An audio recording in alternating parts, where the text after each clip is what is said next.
자, 히브리서 13장 18절부터 25절까지 보도록 하겠습니다. 자, 히브리서가 이제 오늘 마무리가 이제 되는데 2년 3개월, 딱 2년 3개월, 딱 2년 3개월 걸렸어요. 24년도 4월 17일 날 시작을 해서 26년도 7월 15일 날 끝나니까 딱 2년 3개월 그렇게 걸리는 것 같습니다. 자, 히브리서 13장 18절에서 끝절 말씀인 25절까지 본문에서 오늘부로 이제 히브리서를 마무리가 되겠습니다. 자, 우리 다 같이 읽겠습니다. 18절. 우리를 위하여 기도하라. 우리가 모든 일에 선하게 행하려 함으로 우리에게 선한 양심이 있는 줄을 확신하노니 내가 더 속히 너희에게 돌아가기 위하여 너희가 기도하기를 더욱 원하노라. 양들의 큰 목자이신 우리 주 예수를 영원한 언약의 피로 죽은 자 가운데서 이끌어내신 평강의 하나님이 모든 선한 일에 너희를 온전하게 하사 자기 뜻을 행하게 하시고 그 앞에 즐거운 것을 예수 그리스도로 말미암아 우리 가운데서 이루시기를 원하노라. 영광이 그에게 세세 무궁토록 있을지어다. 아멘. 형제들아, 내가 너희를 권하노니 권면의 말을 용납하라. 내가 간단히 너희에게 썼느니라. 우리 형제 디모데가 노인 것을 너희가 알라. 그가 속히 오면 내가 그와 함께 가서 너희를 보리라. 너희를 인도하는 자들과 및 모든 성도들에게 문안하라. 이달리아에서 온 자들도 너희에게 문안하느니라. 은혜가 너희 모든 사람에게 있을지어다. 아멘. 이 말씀은 이제 히브리서를 마무리하면서 인사 안부 및 인사의 말로 이렇게 이제 마무리를 하고 있습니다. 자, 우리를 위하여 기도하라. 우리가 모든 일에 선하게 행하려 함으로 우리에게 선한 양심이 있는 줄을 확신하노니. 여기서 선하게 행하려 한다. 선한 양심이 있는 줄을 확신하노니. 여기서 이 자녀 성경에서 착한 개념의 선함이 나오면은 자꾸 내 입장에서 도덕적으로, 윤리적으로 어떠한 남들에게 있어서 부끄럽지 않은 어떠한 언행을 자꾸 생각을 하는데, 성경에서 말하는 이 선함이란 그런 걸 말하는 게 아니에요. 선하게 우리를 위하여 기도하라. 왜? 우리가 모든 일에 선하게 행하려 함으로. 선하신 분은 누구밖에 없다고요? 하나님밖에 없어요. 예수님도 그렇게 이야기했잖아요. 네가 어찌하여 나에게 선하다 하느냐. 선하신 이는 오직 하나님 한 분이시다. 그렇다면 우리가 모든 일에 선하게 행하려 함으로 이건 뭐예요? 하나님 뜻을 순종하려 한다는 거잖아요. 하나님의 뜻에 순종하려 한다. 우리에게 선한 양심이 있는 줄을 확신하노니. 하나님의 뜻에 순종하고자 하는 그 양심, 그 마음, 이것이 확실하게 있다 이거예요. 그래서 19절, 내가 더 속히, 히브리서 13장 19절입니다. 내가 더 속히 너희에게 돌아가기 위하여 너희가 기도하기를 더욱 원하노라. 그런데 사도 바울이 계속 사도 바울 서신을 쭉 이렇게 보면은 모든 게 다 누구의 계획과 누구의 뜻에 의해서 이루어진다라고 일관성 있게 이야기를 합니까? 하나님의 뜻이죠. 네. 하나님의 뜻이에요. 그런데 자기를 위해서 기도해 달라라는 거예요. 어? 아니, 하나님 뜻이 있으면 돌아갈 거고, 하나님 뜻이 없으면 안 돌아갈 거고, 하나님 뜻이 빨리 돌아가는 거면 빨리 돌아갈 거고, 여유 있게 가는 거면 여유 있게 갈 텐데, 왜 기도를 하라고 하는 건가?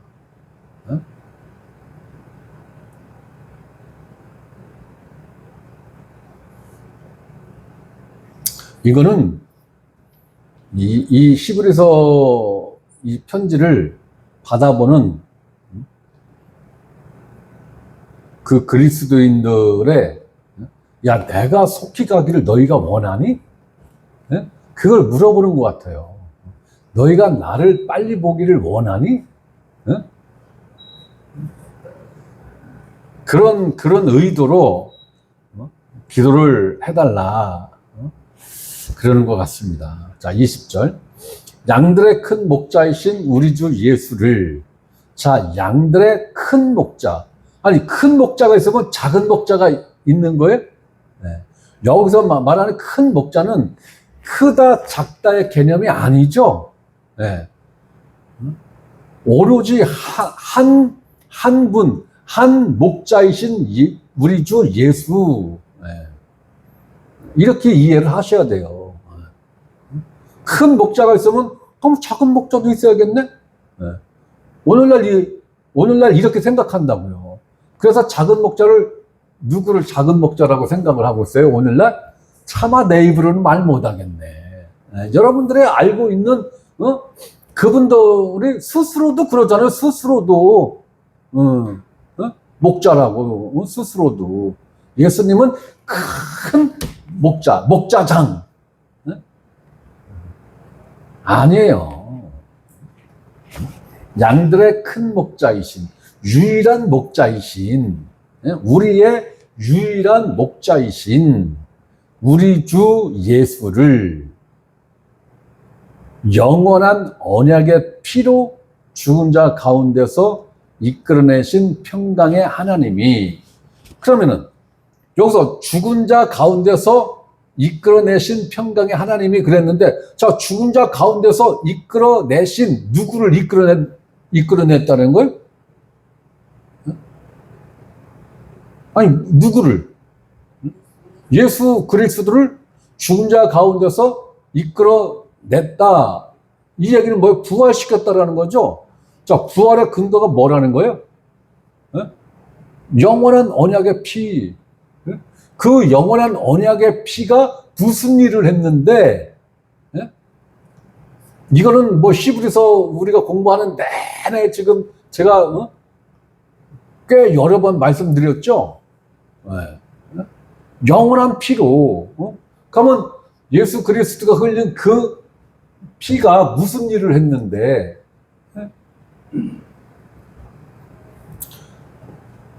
속죄죠, 속죄. 그죠? 속죄.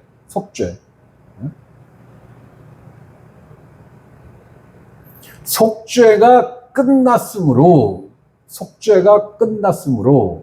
그 속죄 제사를 드린 것이 누구를 만족시켰어요? 하나님을 만족시킨 거죠. 심판자이신 재판관이신 하나님을 만족시켰단 말이에요. 그로 인해서 예수 그리스도가 부활하지 않을 이유가 없게 됨에 따라서 평강의 하나님이, 자, 평강, 이 속죄가 이루어지지 않으면 죄를 지은 우리 인간의 입장에서도 편할 리가 없고, 그죠? 네. 하나님하고 우리 관계에도 평화가 없죠. 평강이 없는 거예요. 자, 예수 그리스도가 부활하심으로 평강의 하나님이 됐다라는 거예요.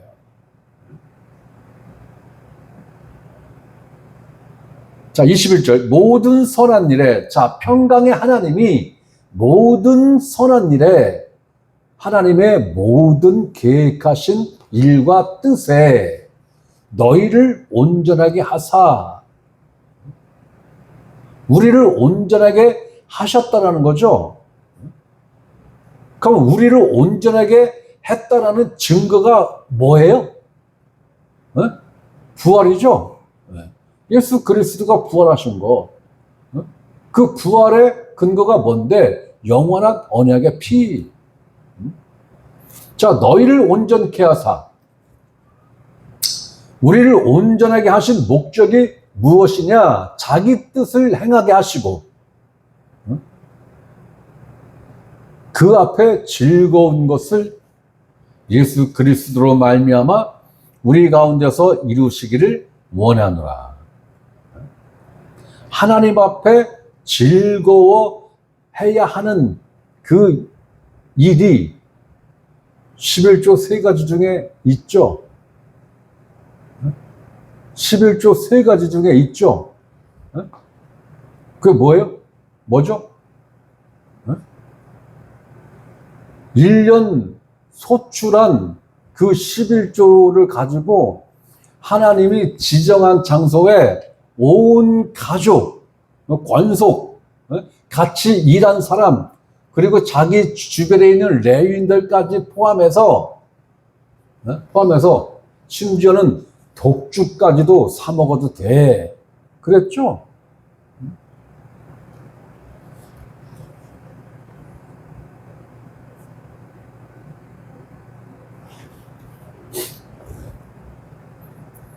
그러니까 우리는 하나님 앞에서 즐거워해야 하는 존재인 거예요.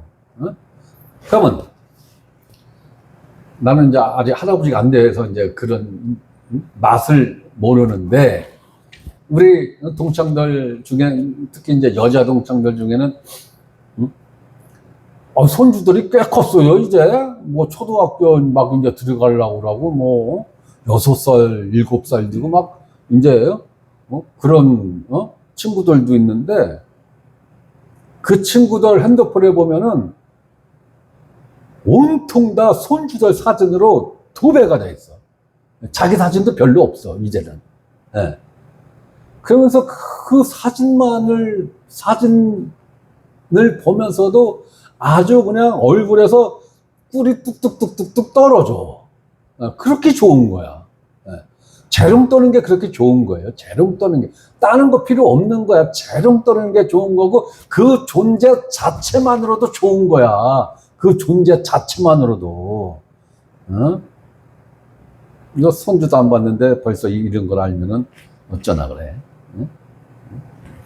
우리가 하나님 앞에서 그렇다라는 거예요. 우리가 하나님 앞에서 그런 존재라는 거예요. 존재만으로도 하나님이 볼 때는 그냥 훈훈하신 거야. 그냥 좋은 거야.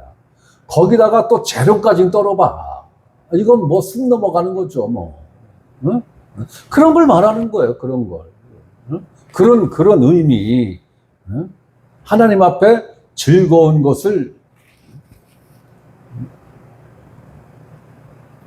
자, 예수 그리스도로 말미암아. 이거 뭔가 빠진 것 같아.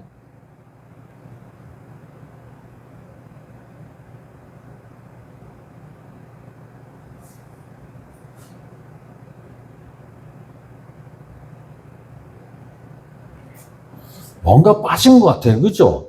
그 앞에 즐거운 것을 하고 뭔가가 있어야 될 것 같은데 뭔가가 뚝 잘라진 것 같아요. 그죠? 문장이. 그죠? 되게 이상해, 문장이. 예수 그리스도로 말미암아 우리 가운데서 이루시기를 원하노라. 영광이 그에게 세세 무궁토록 있을지어다. 아멘. 자, 22절. 형제들아, 내가 너희를 권하노니 권면의 말을 용납하라. 내가 간단히 너희에게 썼느니라. 사도 바울이 간단하게 쓴 걸 우리는 2년 3개월을 지금 보고 있는 거예요. 자, 23절. 우리 형제 디모데가 놓인 것을 너희가 알라. 그럼 디모데가 잡혀 있었다라는 얘기죠. 놓였다라는 것은 뭐예요? 교도소에 갇혀 있었다라는 거 아니에요? 감옥에 갇혀 있었다라는 거 아니에요? 어떤 관공서에 구류되어 있었다는 거 아니에요? 디모데가 핍박받은 거예요. 그죠? 그가 속히 오면 내가 그와 함께 가서 너희를 보리라. 그러니까 지금 사도 바울은 디모데와 함께 시브리 이 성도들을 만나기를 지금 희망을 하는 거예요. 지금 너희를 인도하는 자들과 및 모든 성도들에게 문안하라. 이달리아에서 온 자들도 너희에게 문안하느니라. 은혜가 너희 모든 사람에게 있을지어다. 자, 이제 시브리서를 마무리하면서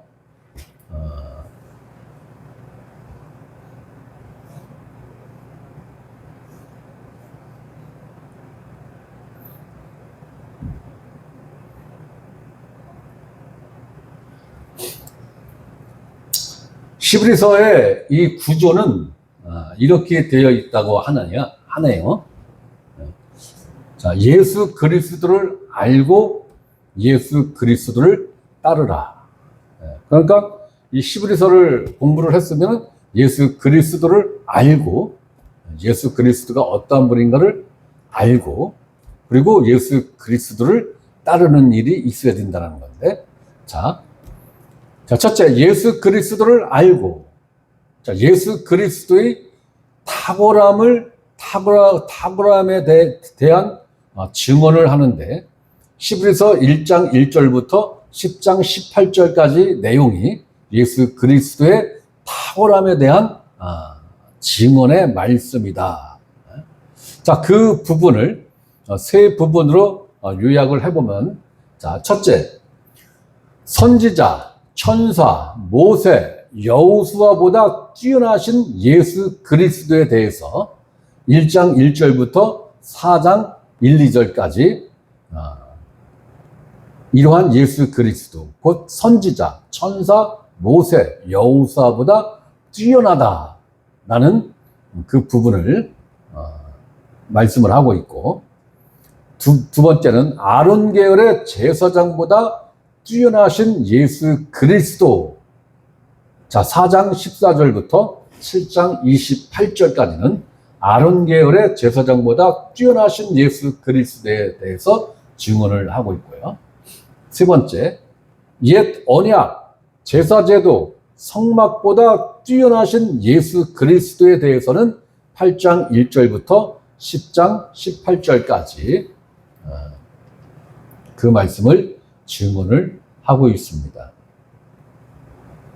자, 이렇게 예수 그리스도를 알았으면은 이제는 우리가 예수 그리스도를 따르는 일이 있어야 하는데, 자, 첫째, 예수 그리스도의 탁월함을 따르는 삶에 대해서는 10장 19절에서 13장 25절까지의 말씀이고, 믿음의 선조들의 본을 따르는 삶에 대해서는 10장 19절로 11장 40절 말씀까지 그 내용으로 되어 있고, 세 번째로 예수님의 본을 따르는 삶이 12장 1절부터 13장 25절 말씀까지 그러한 말씀으로 구성이 되어 있다라고 제시를 해주고 있습니다. 자, 그렇다면은 히브리서에서 제시한 예수 그리스도는 어떠한 분이냐라는 거예요.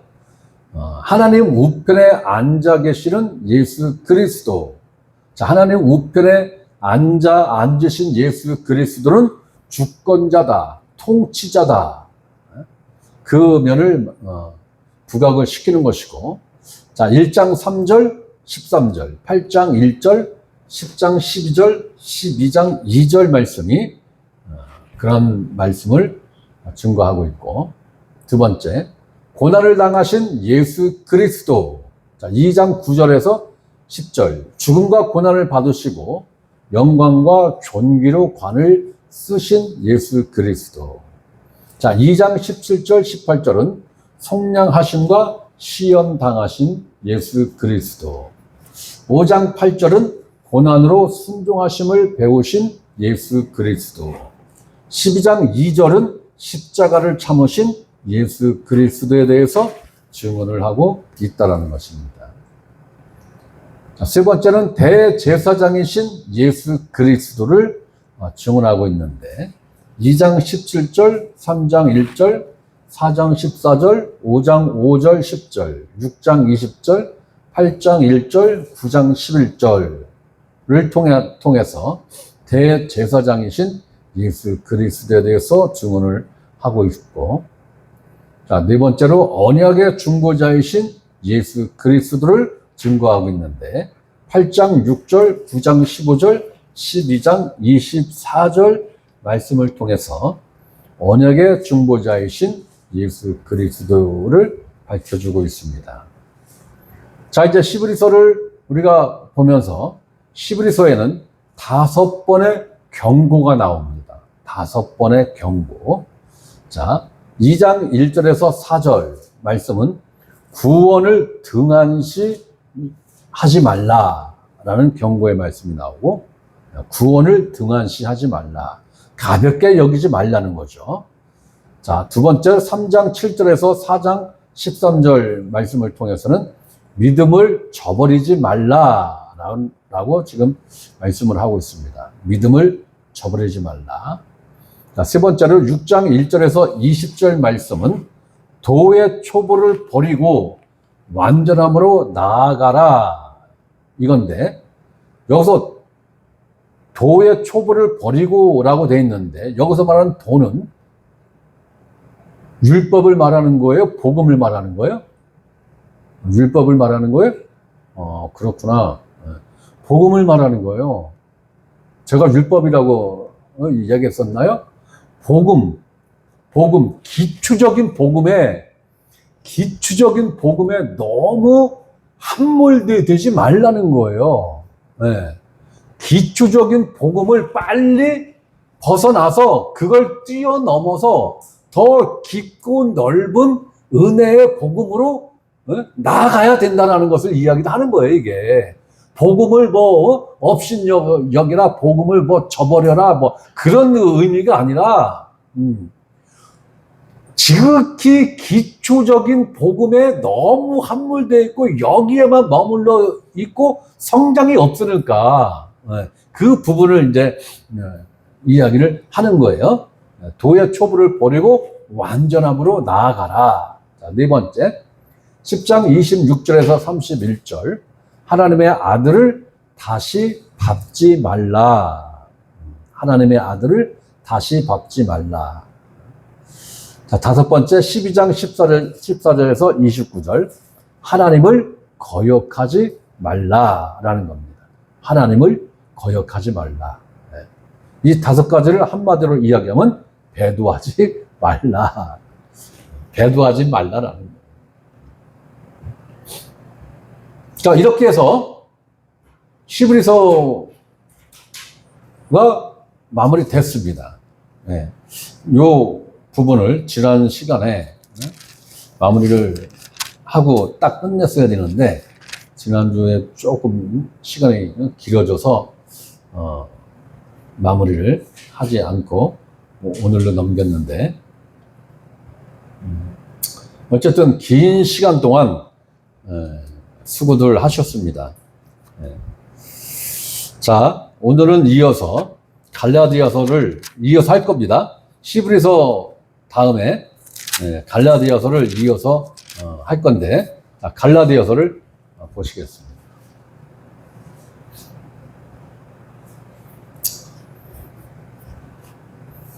자, 오늘은 갈라디아서 개요 정도만 하면은 될 것 같기도 한데, 시간 되는 대로 한번 보겠습니다.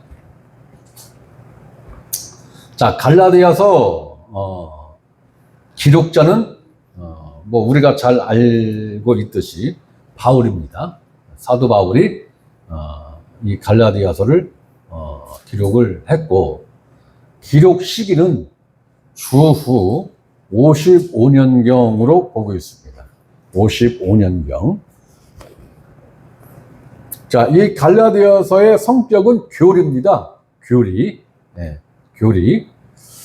자, 그리고 이 갈라디아서의 수신자는 1차적으로는 갈라디아 교회들의 성도들, 그리고 실제적으로는 모든 시대의 성도들에게 하시는 하나님의 말씀이다. 자, 그리고 갈라디아서라는 이 성경의 이름이 어디서 따왔느냐 그건데, 자, 갈라디아서 1장 1, 2절 말씀을 보면은 사람들에게서 난 것도 아니요 사람으로 말미암은 것도 아니요 오직 예수 그리스도와 그를 죽은 자 가운데서 살리신 하나님 아버지로 말미암아 사도된 바울은 함께 있는 모든 형제와 더불어 갈라디아 여러 교회들에게, 자, 이 1, 2절 말씀에서 특히 2절 말씀에 보면은 갈라디아 여러 교회들에게 라는 이 수신자가 누구다라는 것을 명확하게 밝혀주고 있어요. 그래서 이 구절을 근거로 해서 이 편지는 갈라디아서로 하자, 그렇게 정했다라는 유래가 있습니다. 자, 바울은 3번의 선교 여행을 통해 갈라디아 교회들을 방문하고 디모데와 함께 갈라디아 사람들에게 복음을 선포하였습니다. 자, 그 내용은 사도행전 16장 6절 말씀을 보면은 명확하게 나와 있고요. 자, 갈라디아 사람들은 변덕이 심한 성격을 갖고 있다고 합니다. 그래서 하나님의 은혜로 만족하지 않고 은혜의 행위를 더하는 어리석음을 범하려 하였다라는 거예요. 바로 이러한 것을 바로잡기 위해서 갈라디아서를 사도 바울이 썼다. 자, 이 갈라디아서의 주제는 성도의 삶의 능력이 되는 복음, 성도의 삶의 능력이 되는 복음이다 라는 거고, 자, 이 갈라디아서의 내용은 이방인 성도들을 유대교의 율법을 지키게 하려는 자들이 갈라디아 교회들에 와서 율법의 의식법을 지키고 할례를 받아야 한다고 가르쳤으며, 5장 2절, 6장 10절에 보면 그런 내용들이 나옵니다. 또 바울의 사도직의 의문을 제기하였다. 자, 1장 1절에서 12절 말씀을 보면은 사도 바울의 이 사도직에 대해서 이의를 제기하는 그러한 무리들이 있습니다. 이에 사도 바울은 자신을 변호하고 사람이 율법의 행위와 무관하게 오직 믿음으로 의롭게 되는 것과 성도들이 그리스도인으로서의 자유를 굳게 지킬 것을 이 서신을 통해서 가르치고 있고, 또한 바울은 거짓 교사들의 특징을 잘 묘사하여 성도들이 그들의 유혹에 넘어가지 않게 하였고, 갈라디아서는 구원에 관한 율법에서부터 독립을 주장하는 독립선언서 혹은 대헌장이라고 할 수 있다. 이러한 평가를 지금 받고 있다는 거예요. 자, 루터는 행위 구원을 가르치는 로마 카톨릭 교회와의 고독한 싸움을 하면서 갈라디아서를 통해 큰 영감과 위로를 받았다라고 합니다. 그러니까 결과적으로 로마 카톨릭은 행위 구원입니다. 로마 카톨릭은 행위 구원이에요. 그런데 루터는 오직 믿음으로 구원받는다. 그러다 보니까 카톨릭과 정면으로 부딪혔죠. 네. 그러한 상황에서 갈라디아서를 통해 큰 영감과 영적인 위로를 받았다고 전해지고 있습니다. 자, 갈라디아서를 쓴 목적은 오직 믿음만이 칭의와 거룩한 삶의 기초가 됨을 보여주고자 썼다라는 거예요. 자, 갈라디아서의 핵심 장, 포인트가 되는 장 하면 3장입니다. 갈라디아서 3장. 믿음에 의한 칭의를 강조하고 있죠. 자, 핵심 절은 2장 16절. 자, 핵심 단어는 자유입니다. 자, 핵심 문구는 해방을 자유 안에 굳게 서라라는 것입니다. 5장 1절 말씀에 해방의 자유 안에 굳게 서라. 자, 갈라디아서에서 그리고 있는 그리스도의 모습은 우리에게 자유를 주시는 주, 우리에게 자유를 주시는 주라는 거예요. 자, 1장 4절, 5장 1절 말씀입니다. 자, 갈라디아서가 주는 영적 교훈은 자유와 권능을 얻기 위해 주께로 오라라는 겁니다. 자유와 권능을 얻기 위해 주께 오라라는 내용입니다.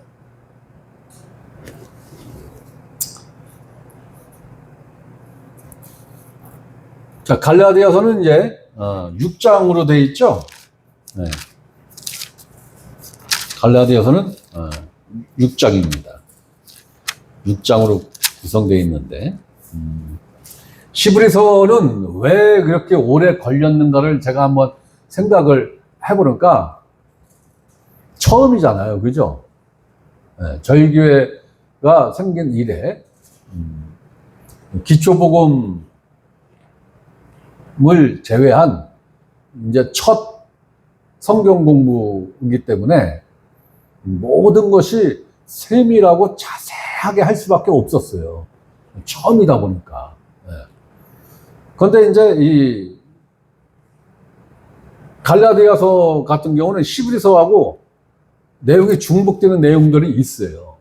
그러니까 이제 히브리서에서 이제 다뤘던 내용들을 또 그렇게 세밀하게 하면은 지칠 것 같아요. 그죠? 나도 지칠 것 같고, 똑같은 얘기를 또 듣는 여러분들도 지칠 것 같고, 그거 아는 건데? 그래서, 히브리서를 공부하면서, 얘기가 됐던 부분들은 가급적이면은 그냥 가볍게 지나가고, 히브리서에서 다루지 않았던 내용들에 대해서는 좀 그런 내용들을 중심으로 다뤄보고자 합니다. 이제 그러다 보면은 히브리서는 13장을 2년 3개월 꼬박 2년 3개월 걸렸는데 그러면 갈라디아서는 히브리서의 절반이니까 1년 반은 하겠네? 네, 택도 없는 얘기. 엄청 빨리 끝날 것 같습니다. 엄청 빨리 끝날 것 같아요. 히브리서만큼 그렇게 시간을 길게 갈 이유가 제가 볼 때는 없을 것 같아요. 자, 1장을 봅니다. 1장 1절. 1절입니다. 사람에게서 난 것도 아니요. 사람으로 말미암은 것도 아니요. 오직 예수 그리스도와 그를 죽은 자 가운데서 살리신 하나님 아버지로 말미암아 사도된 바울은, 그러니까 자기가 어떻게 해서 사도가 되었는가라는 것을 1장 1절에서 지금 이야기를 하는 거예요. 이 얘기는 뭐냐면 갈라디아 교회에 사도 바울의 사도직에 대한 의문을 제기한 사람들이 있었다라는 얘기예요. 네.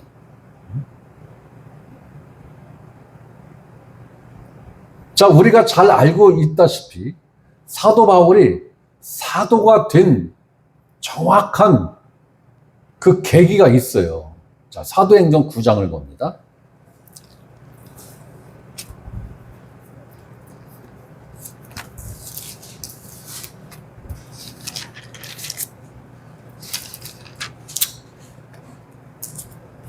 사도행전 9장 1절에서 22절 말씀을 봐야 되는데, 이 내용 다 아시죠?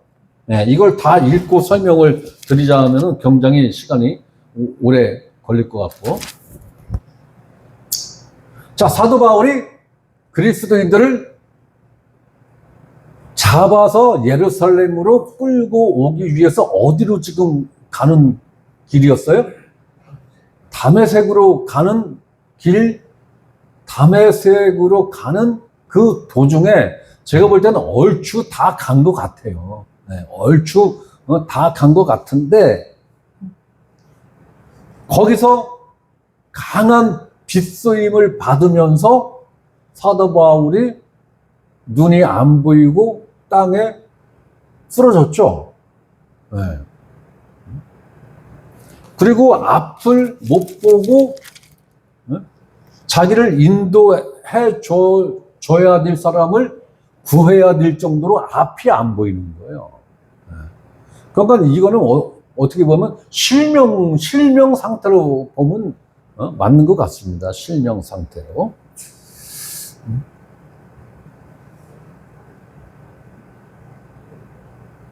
자, 15절을 봅니다. 15절을.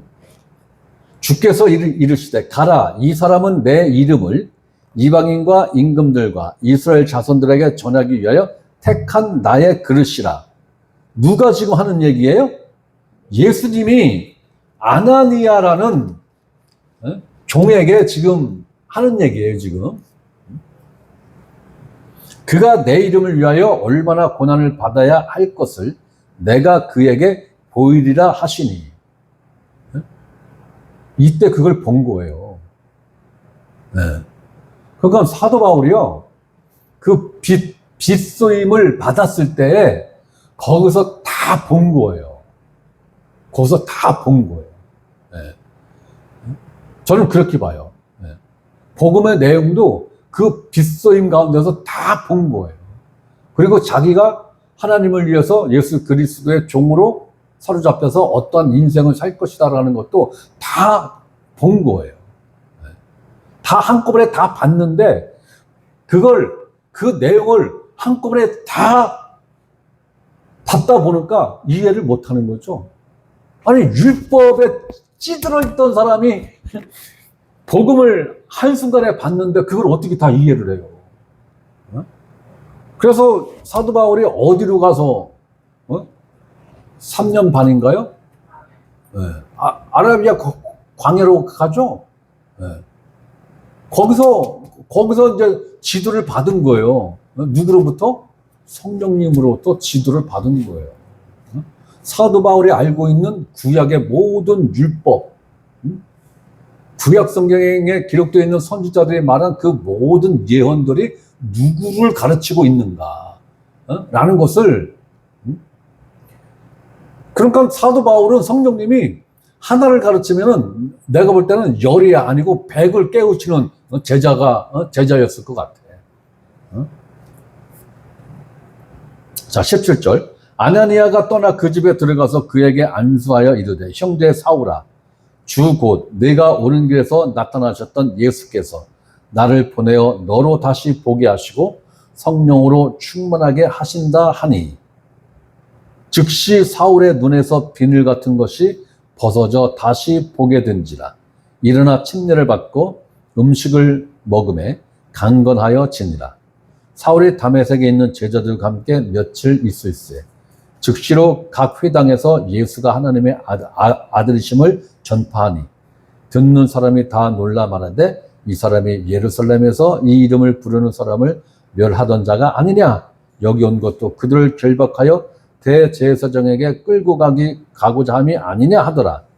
사울은 힘을 더 얻어 예수를 그리스도라 주문하여 다메섹에 사는 유대인들을 당혹하게 하니라.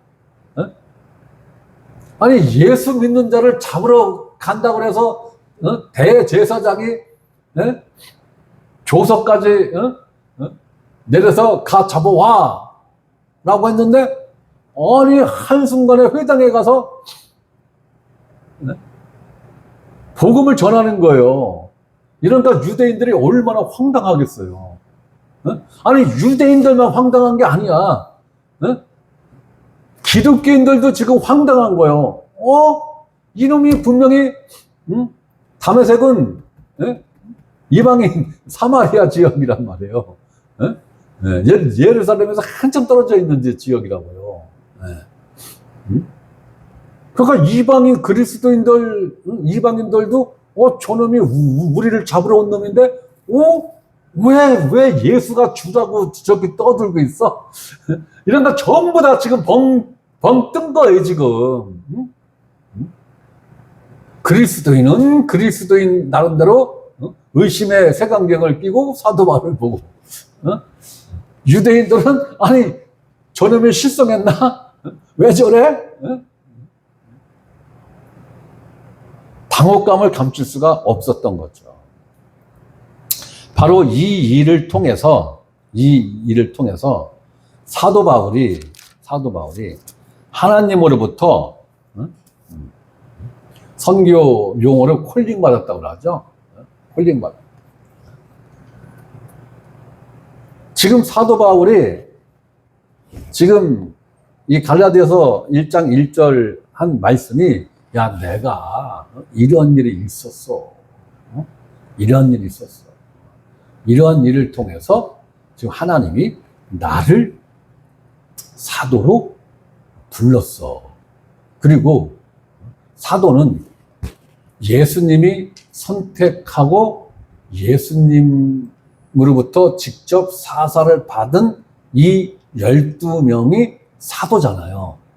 물론 이제 성경에 보면 딱 12명 이외에도 몇몇 사람에게 사도다라는 칭호를 붙이고는 있어요. 자, 야고보서를 기록한 사람이 사도 야고보예요? 예수님의 친동생 야고보예요? 네. 예수님 친동생 야고보예요. 네. 예수님 12제자 중에 한 사람인 야고보 사도는 이미 죽은 상태예요. 네. 최고 먼저 순교당했어요, 야고보가. 그런데도 이 야고보를 쓴 예수님 동생인 야고보를 사도다라고 그렇게 칭한단 말이에요. 네. 그리고 또 아볼로도 사도라고 라는 칭호도 성경에 나오고, 또 누구죠? 또 아볼로 말고 또 디모데는 아니고 그거 있어요, 몇몇 사람들이. 그래서 특히 이 사도 바울은 왜 사도냐? 12명에 포함이 되는 사도는 아닌데, 이 바울은 예수님이 직접 불렀잖아요. 예수님이 직접 부르고, 이 다메섹 도상에서 예수님이 직접 사도 바울을 대면을 한 거라고요. 그리고 사도 바울이 이제 유대인들로부터 경쟁의 핍박을 받고, 또 그리고 이제 그리스도인들로부터도 의심의 눈치를 사고, 그러니까 어느 쪽에서도 이게 신뢰를 얻지 못하는 이러한 상황 속에서 사도 바울이 바로 아라비아 광야로 들어갑니다. 거기서 한 3년 반 정도 공부하는 시간을 가졌는데, 그때 내용은 성경에 기록되어 있지는 않아요. 그런데 지금 여러 증언되어지는 얘기는 사도 바울이 그때 예수님으로부터 복음에 대해서 사사를 받았다라고 이제 그러한 추측을 많이 해요. 추측입니다, 어디까지나. 그렇기 때문에 바울의 입장에서는 나는 예수 그리스도가 직접 불렀고, 그리고 예수 그리스도로부터 복음을 배웠다. 왜? 사도 바울이 정확하게 이야기하잖아요. 나는 12사도들하고 교제한 사실도 없다. 그죠? 만난 적도 없다. 교제한 적도 없다. 교제한 적이 없다는 건 뭐예요? 뭔가를 복음에 대해서 12사도로부터 내가 배운 사실이 없다라는 거예요. 그러니까 사람을 통해서, 사도 바울은 사람을 통해서 이 복음을 전수받은 게 아니에요. 절대적으로. 그러면은 예수님으로부터 사사받은 것 이외에는 대안이 없어요. 그러면 예수님이 부활하신 그 몸을 갖고 사도 바울 하고 1대1로 앉아서 가르쳤을까요? 예? 성령님이 가르쳤겠죠. 예, 성령님이 가르쳤다고 보는 거예요, 성령님이. 그래서 구약 성경을 너무나 정통하게 알고는 있는데 그것을 다 율법적으로 알고 있으니까 포인트만 바꿔주면 되는 거죠. 예. 야, 이거는 율법의 이 내용으로 볼 게 아니고 예수와 이렇게 연관이 되는 거야. 이렇게 연관이 되는 거야. 이렇게 관련되는 거야. 야, 모든 절기는 이렇게 관련되어 있는 거야. 모든 제사법은 이렇게 관련되어 있는 거야. 예. 그러니까 우리 같은 사람을 가르치면은 하나 가르쳐주면 하나밖에 모른다고요. 예.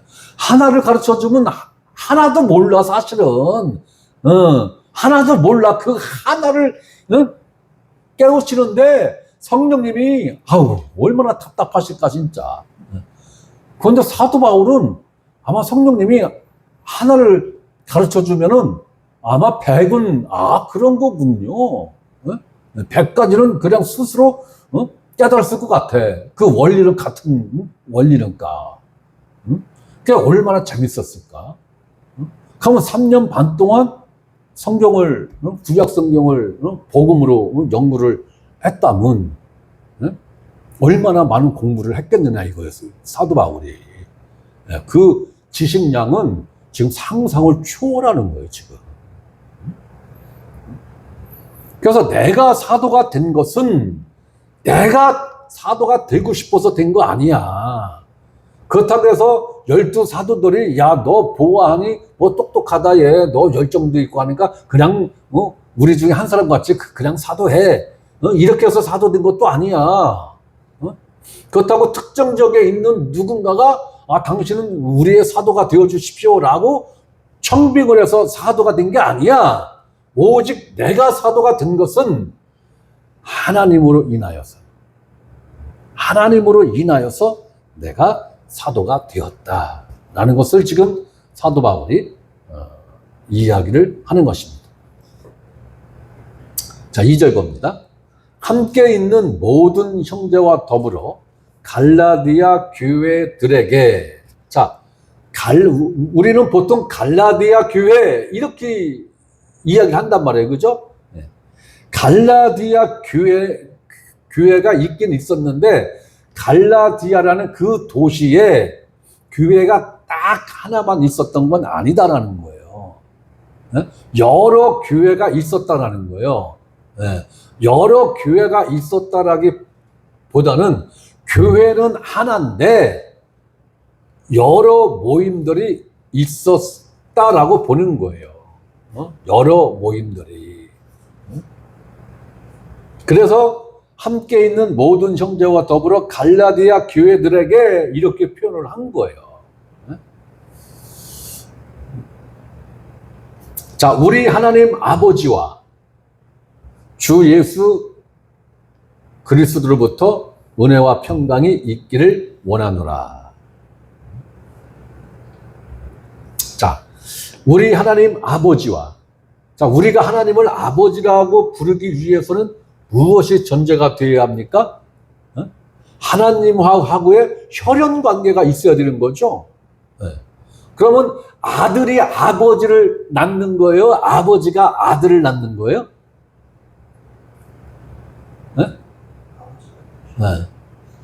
아들이 아버지를 낳는 경우는 하나님 창조 질서에 없어요. 그런데 오늘날 기독교인들은 지가 아버지를 낳았어. 자기가 아버지를 낳고 스스로 아들이라고 칭해. 아니, 왜 이런 현상이 지금 벌어지고 있어요? 아니, 아들이 아버지를 낳았어. 그리고 당신이 아버지 해? 그럼 내가 이제 아들 할 거야. 그리고 지 스스로 아버지를 만들어 놓고 지 스스로 아들 노릇을 해, 지금. 누가? 기독교인들이. 아들이 아버지를 낳는 창조 질서는 없어요. 반드시 아버지가 아들을 낳는 거지. 응? 그러면 기독교에서 하나님을 아버지다, 하나님 아버지라고 이렇게 호칭을 쓰는 건 반드시 하나님이 아버지로서 자식인 나를 낳은 사실이 있어야 되는 거란 말이에요. 그죠? 네. 이 사실 없이 일방적으로 당신은 아버지 해, 나는 이제 오늘부터 당신 아들 할게. 그러니까 아버지인 당신은 나한테 뭘 줘야 돼? 복을 줘야 돼. 네? 그리고 내가 당신을 아버지로 대접을 하려니까 내가 아버지한테 용돈 드릴게. 이거잖아요. 그죠? 용돈 드릴게. 그 용돈의 명칭이 뭐예요? 11조. 11조. 각종 헌금. 이것을 아버지한테 용돈으로 드리고, 용돈 잘 받으셨죠? 그러면 아버지가 아들이 주는 용돈 받았으면은 자식한테 고마움을 표현하셔야 되잖아요. 복 주세요. 이거잖아요. 이게 우상 숭배예요. 이게 아주 고약한 우상 숭배라고요. 자, 모세가 시내산에서 율법을 받으러, 십계명을 받으러 시내산에 올라갔죠. 올라가고 20일이 지나도 소식이 없어. 30일이 지나도 소식이 없어. 이러니까 이스라엘 사람들이, 광야에 있는 이스라엘 사람들이 모세가 뒤졌는가벼. 어떻게 됐는가벼. 어떻게 깜깜 무소식이요? 그러니까 아론을 찾아가서 그 분위기가 내가 생각할 때는 부드럽지 않았을 거예요. 엄청 험악한 분위기 속에서 아론한테 찾아가서, 야, 우리를 애굽에서 이끌어내신 여호와를 만들어야겠다. 그러니까 아론이 찍소리도 못하고, 그래, 그러지 뭐. 보아하니 너희들 귀고리, 목고리, 팔찌 엄청 많네? 그거 다 갖고 와? 그랬더니 진화론자가 이야기하는 것처럼 우주가 빵빵빵빵거리고 팽창하다 보니까 지구가 툭 튀어나왔고, 이 지구에서 어쩌다 보니까 인간이 툭 튀어나왔대요. 이게 진화론이잖아요. 그죠? 아론이 모세한테 뭐라고 변명했어요?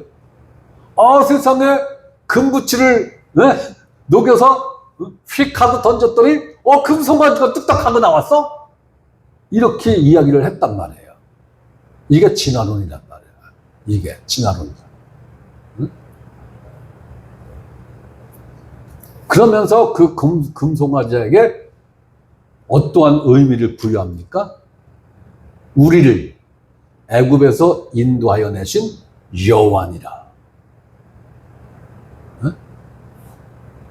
분명히 그거 우상 아니에요. 하나님이라고 그랬어요. 그죠?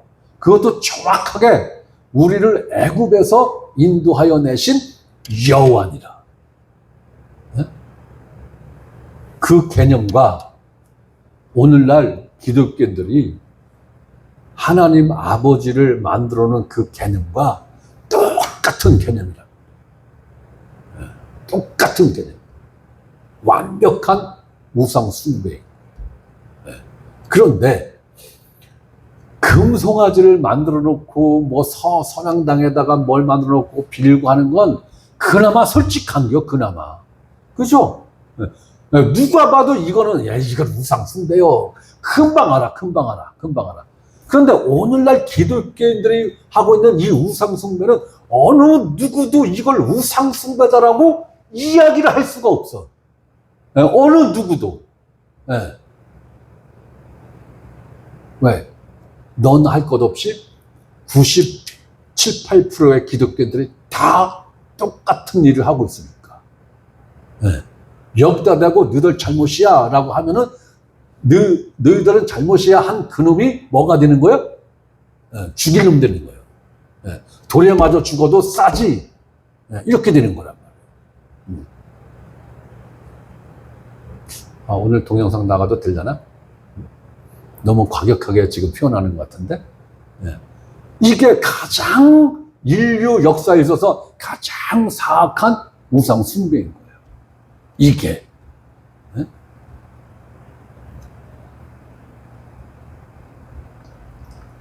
그래서 반드시 하나님 아버지라는 이 칭언을 쓸 수 있는 사람은 하나님하고 나하고의 혈연 관계가 반드시 있어야 되는데, 내가 아버지를 낳는 게 아니라 아버지가 나를 낳는 거라고. 네? 고린도전서 1장 30절을 한번 찾아서 읽어보세요. 아니, 집에서 읽어보시라고. 네? 하나님이 우리를 낳은 사실이 있어야 되는 거예요. 네? 이것 없이 하나님을 아버지라고 부르는 것 자체가 우상숭배라고요. 네, 우상숭배. 그러면서 우리 하나님 아버지와 주 예수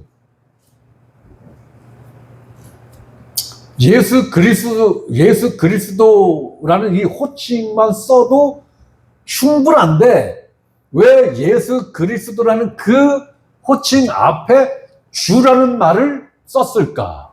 그런데 이게 여기 나오는 처음 말씀이 아니에요. 수도 없이 나와요. 네.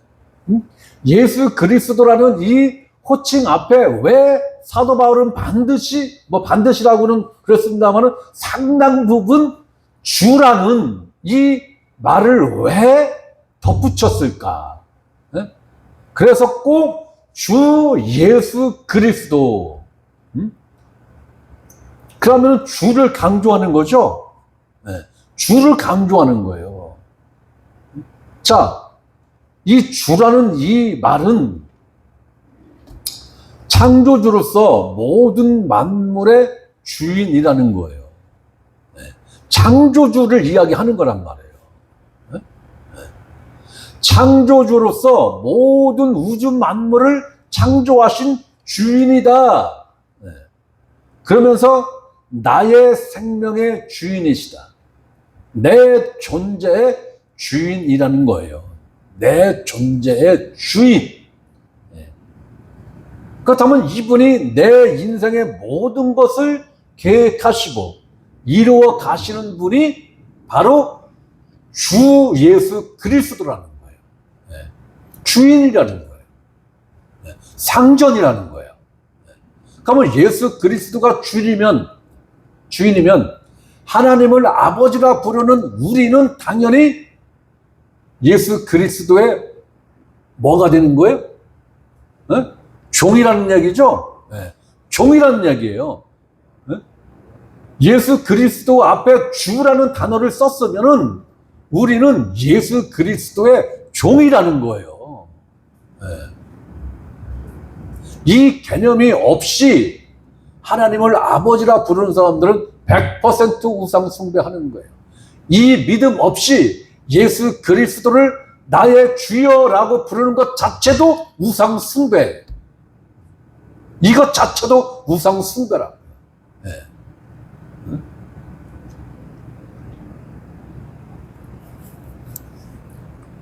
그 성경에서 주라는 이 단어는 비중이 굉장히 크고 엄중한 겁니다. 이 주라는 이 말씀에 이 의미에 대한 정확한 개념과 믿음이 없으면은 예수 그리스도를 나의 주요라고 고백하는 것 자체가 우상 숭배라고요. 그건 믿음이 아니고 신앙이 아니라고요. 그 상태에서 하나님이 나의 아버지다라고 하는 것조차도 우상 숭배라고요. 지극히 잘못된 거예요. 그러니까 성경을 읽을 때 예수 그리스도 앞에 주라는 이 단어가 나오면은 굉장히 신중하게 봐야 되는 거예요. 크게 봐야 되는 거예요. 이 주라는 이 단어는 굉장히 큰 단어입니다.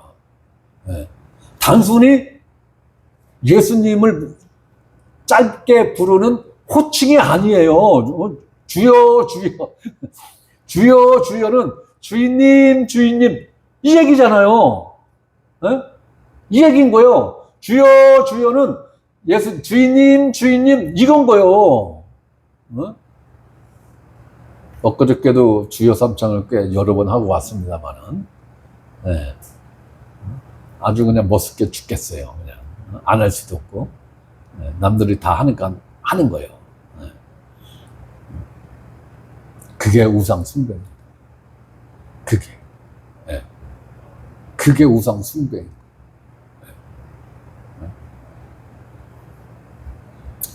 자, 주 예수 그리스도로부터 은혜와 평강이 있기를 원하노라.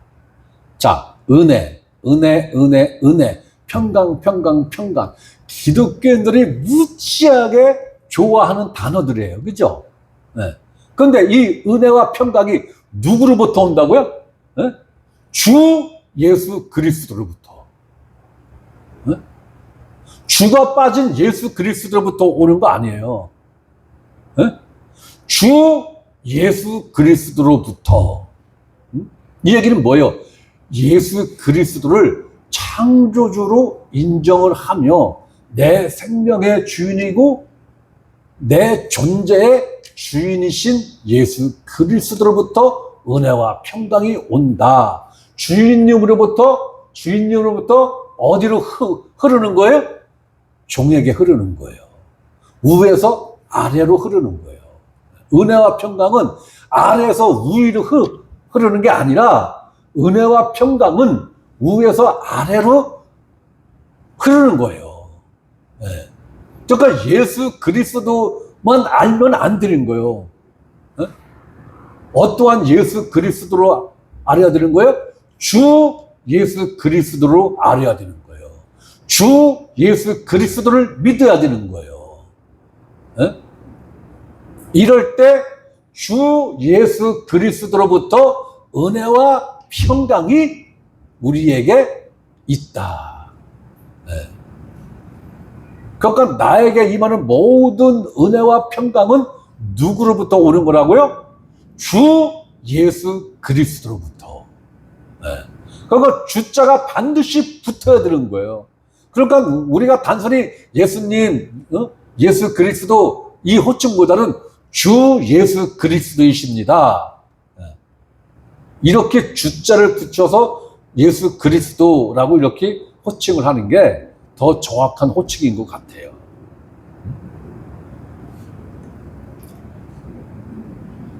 은혜라 함은 하나님이 나에게 무엇이 되었던 거저 주신 선물을 은혜죠. 이 은혜와 짝을 이루어 제시된 평강을 주 예수 그리스도로부터 혹은 예수 그리스도로 말미암아 하나님이 나에게 거저 주신 선물이라는 것인데, 이 평강이 나에게 선물로 주어지기까지 하나님과 주 예수님은 어떠한 수고와 어떠한 대가를 지불하셨는가, 이걸 알아야 은혜가 되는 거죠. 이걸 모르니까 은혜는 좋긴 좋은 것 같은데 하나님이 무엇을 줬는지를 몰라. 하나님이 나에게 은혜를 주시긴 주셨는데 구체적으로 뭘 주었는지를 몰라. 그러니까 선물을 받아놓고 포장지만 아는겨, 포장지만. 그 포장지 안에 들어있는 내용은 1도 모르는겨. 그리고 그 포장지를 뜯어서 그 내용물을 확인하고자 하는 의지도 없고 생각도 없고 궁금하지도 않아. 그냥 껍데기만 있으면 되는 거예요. 그게 누구예요? 종교인들. 그 사람들 보고, 아니 선물을 포장으로 받았으면 그걸 열어봐야지. 열어서 그 안에 무슨 내용의 은혜가 들어있는지를 확인해야지. 그러면 이 사람들의 반응이 뭔지 아세요? 아니, 어떻게 그 포장지를 훼손을 해? 하나님이 주신 그 선물을 어떻게 그 포장지를 어떻게 뜯어? 이런 불경건한 것 같으니라고 이러한 반응을 보이잖아요. 그죠?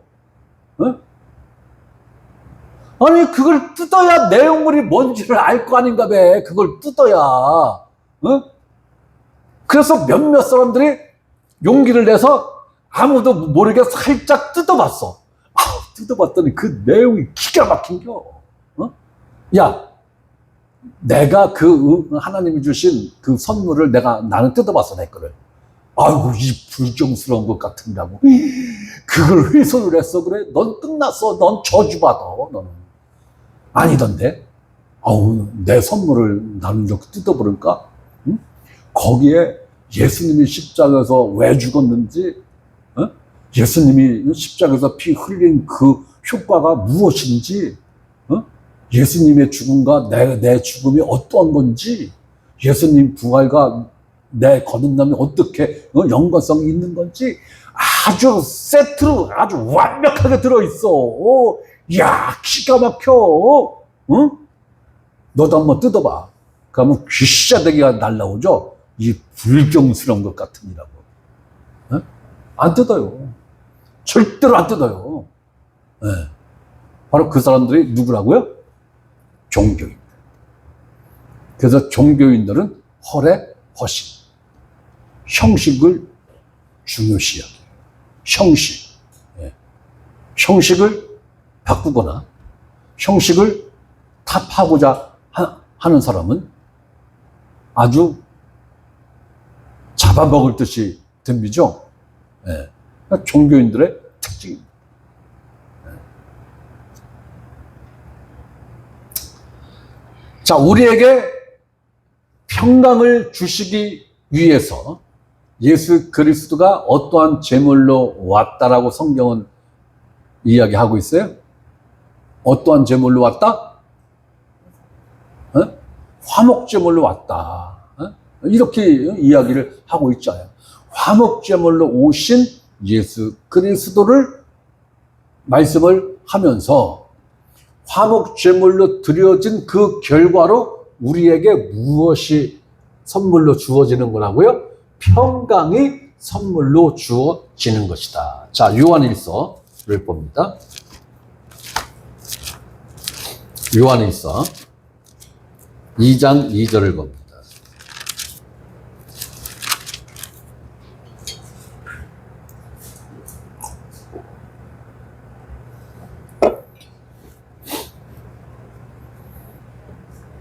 자, 요한일서 2장 2절.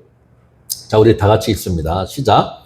그는 우리 죄를 위한 화목제물이니 우리만 위할 뿐 아니요 온 세상의 죄를 위하심이라. 예수 그리스도가 화목제물로 오셨는데 우리의 죄뿐만이 아니라 세상의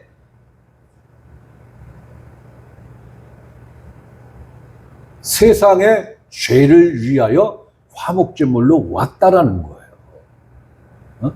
그러면 예수 그리스도가 화목제물로 드려진 것은 누구와 누구를 화해시키기 위해서 화목제물이 된 거예요?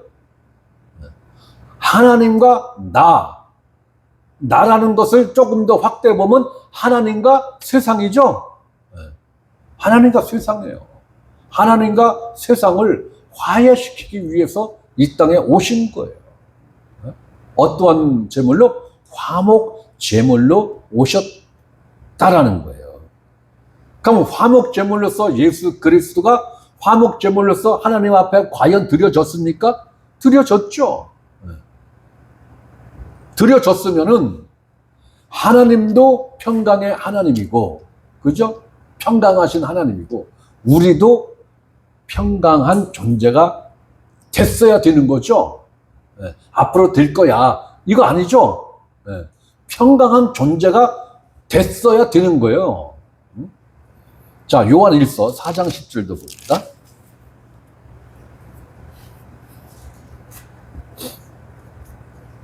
자, 요한 1서 4장 10절. 우리 다 같이 읽습니다. 시작. 사랑은 여기 있으니 우리가 하나님을 사랑한 것이 아니요 하나님이 우리를 사랑하사 우리 죄를 속하기 위하여 화목제물로 그 아들을 보내셨습니다. 그러니까 하나님이 계획 자체를 자신의 품속에 있는 독생자를 화목제물로 하겠다라고 계획 자체를 그렇게 세운 거예요. 언제부터? 영원 전에. 영원 전에. 자, 고린도 후서 5장 20절을 봅니다. 고린도 후서 5장 20절.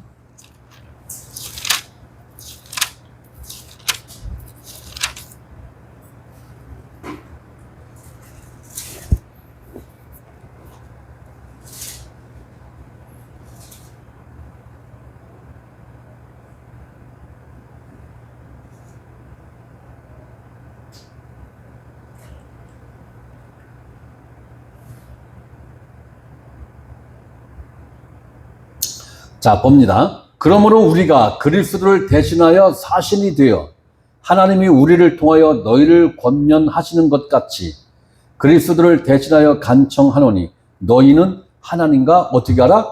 화목하라. 화목해야 되는 근거가 뭐예요? 예수 그리스도. 예수 그리스도. 그러면서 21절. 하나님이 죄를 알지도 못하신 이를 우리를 대신하여 죄로 삼으신 것은 우리로 하여금 그 안에서 하나님의 의가 되게 하려 하심이라. 누구 안에서? 예수 그리스도 안에서. 예수 그리스도 밖에서는 의가 될 수가 없어요. 율법을 아무리 완벽하게 지켜낸다 해도 의롭게 될 수가 없어요. 의롭게 될 수가 없어요. 그것을 사도 바울이 직접 증언했잖아요. 자기는 예수를 만나기 전까지 모든 율법을 완벽하게 지켜냈다고 그랬죠. 1.1의 범한 사실이 없다고 그랬어요. 사도 바울이. 그런데 예수를 만나는 순간 자기가 어떠한 존재라는 것을 봤어요? 죄인 중에 뭐라고요? 괴수다. 예수를 만나기 전에는 자기 자신 스스로 의인이라고 생각을 했을 거예요. 난 의인이야. 나는 율법을 완벽하게 지켰어. 난 의인이야. 그런데 예수를 만나서 자기 자신을 딱 보니까 아이쿠야. 율법 지키는 것 그 자체도 뭐예요? 죄구나. 율법을 지키는 것 자체도 죄구나. 그러면서 자기 자신에 대해서 이렇게 고백하잖아. 나는 죄인 중에 괴수다.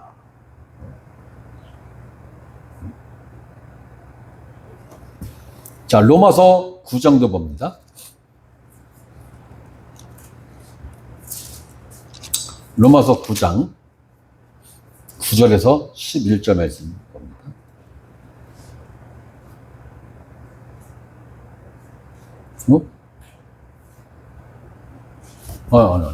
로마서 5장입니다. 로마서 5장 9절에서 11절. 자, 우리 다 같이 읽습니다. 시작. 그러면 이제 우리가 그 피로 말미암아 의롭다 하심을 받았으니 더욱 그로 말미암아 진노하심에서 구원을 받을 것이니 곧 우리가 원수 되었을 때 그의 아들의 죽으심으로 말미암아 하나님과 화목하게 되었은즉 화목하게 된 자로서는 더욱 그의 살아나심으로 말미암아 구원을 받을 것이니라. 그뿐 아니라 이제 우리로 화목하게 하신 우리 주 예수 그리스도로 말미암아 하나님 안에서 또한 즐거워하느니라.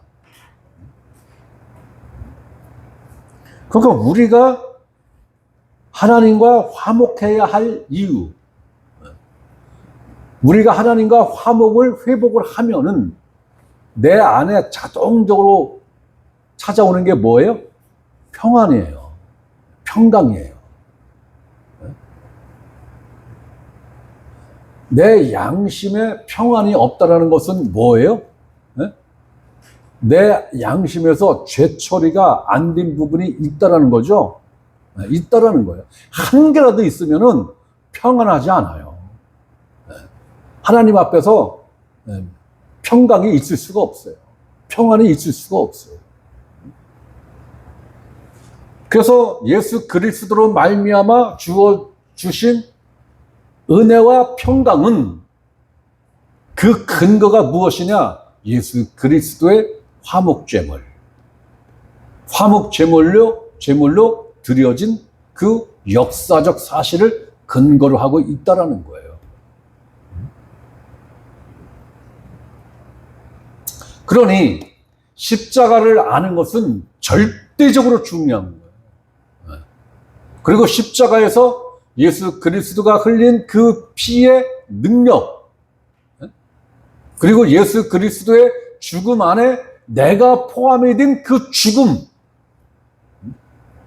내 옛자아가, 나의 옛사람이 예수 그리스도 안에서 그리스도와 함께 십자가에 못 박혔다라는 이 어마어마한 이 진리를 반드시 깨달아 알아야 되는 거예요. 그리고 죽은 자 가운데서 그리스도를 하나님이 살려내실 때 우리가 예수 그리스도 안에서 하나님이 주신 그 새 생명으로 거듭나는 그 일이 있었다라는 거. 네.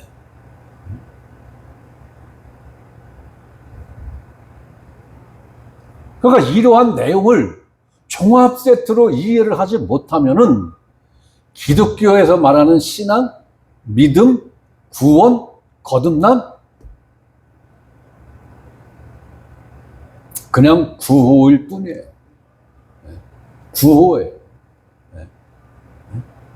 단어만 아는 거예요, 단어만. 단어의 그 의미를 알아야 되는데 단어의 의미를 설명을 못해요. 오늘날 교사라고 자청하는 이 사람들조차도 믿음이 뭔지, 믿음이 어떻게 형성되어지는 것인지, 그 믿음의 출처가 무엇인지조차도 설명을 못 해내요. 제가 말하는 교사는 주일학교, 중부동부, 청정부 교사들을 말하는 게 아니에요. 이러한 교사들은 교사 노릇하면 안 돼요. 왜? 자기 자신도 배워야 될 사람이 교사 노릇을 하면 안 되죠. 거듭남에 대해서 설명하지 못한 교사는 안 돼요. 기독교 교리에서 거듭남이 갖는 이 비중은 어마어마하게 큰 거예요. 그렇잖아요. 그죠? 기독교 신앙의 출발선상은 거듭남이에요. 거듭남. 그런데 이 거듭남을 설명하지 못하는 교사가 있는 그 교회에서 배우는 사람들은 기독교 신앙의 출발선상에도 서지 못하는 거예요. 그죠? 출발선상에 서야 거듭난 사람들인데, 그래야 사도 바울이 이야기한 자기가 달려갈 그 경주를 자기는 다 했다라는 그 경주를 끝마쳐야 되는데, 이 경주는 거듭난 그리스도인들만이 할 수 있는 경주잖아요. 근데 거듭나지 못한 사람들은 이 경주 자체에 참가할 수 없다라니까. 참가할 수 없다는 건 뭐예요? 구원받지 못했다는 얘기요. 구원받은 사람들만 이 경주에 참여할 수가 있는 거니까. 그렇다면 이 거듭남이라는 건 굉장히 절대적인 거예요. 절대적인 거예요. 그런데 오늘날 97, 8%의 교사들이 이 거듭남을 설명을 못해요. 왜?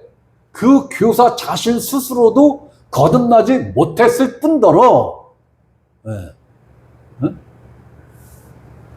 이 거듭남이 무엇인지 이것 자체를 몰라요.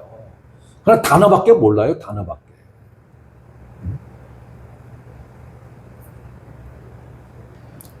그러니까 이러한 현실을 볼 때 오늘날 기독교는 암흑시대입니다. 중세시대의 그 암흑기 못지않은 지금 암흑기를 우리는 지금 살아가고 있는 거예요, 지금. 우리가 이런 것을 충분히 인식을 하고 참 천만다행히로 성령께서 우리에게 이 생명의 빛, 이 복음의 빛을 허락해 주시고 이 빛 가운데 노출된 것이 얼마나 대단한 것인가를 우리는 분명하게 인식하셔야 돼요. 그래서 하나님이 우리에게 주신 이 시간을 진짜 알차게 쓰셔야 돼요.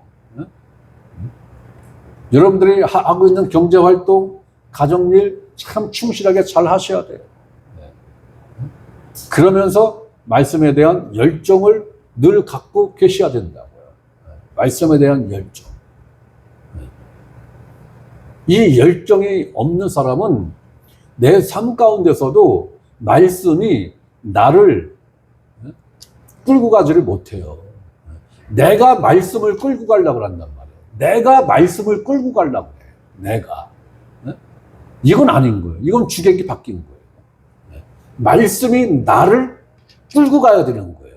말씀이 나를 끌고 간다는 건 성령님이 나를 끌고 간다는 의미하고도 일맥상통하는 말씀인 거예요.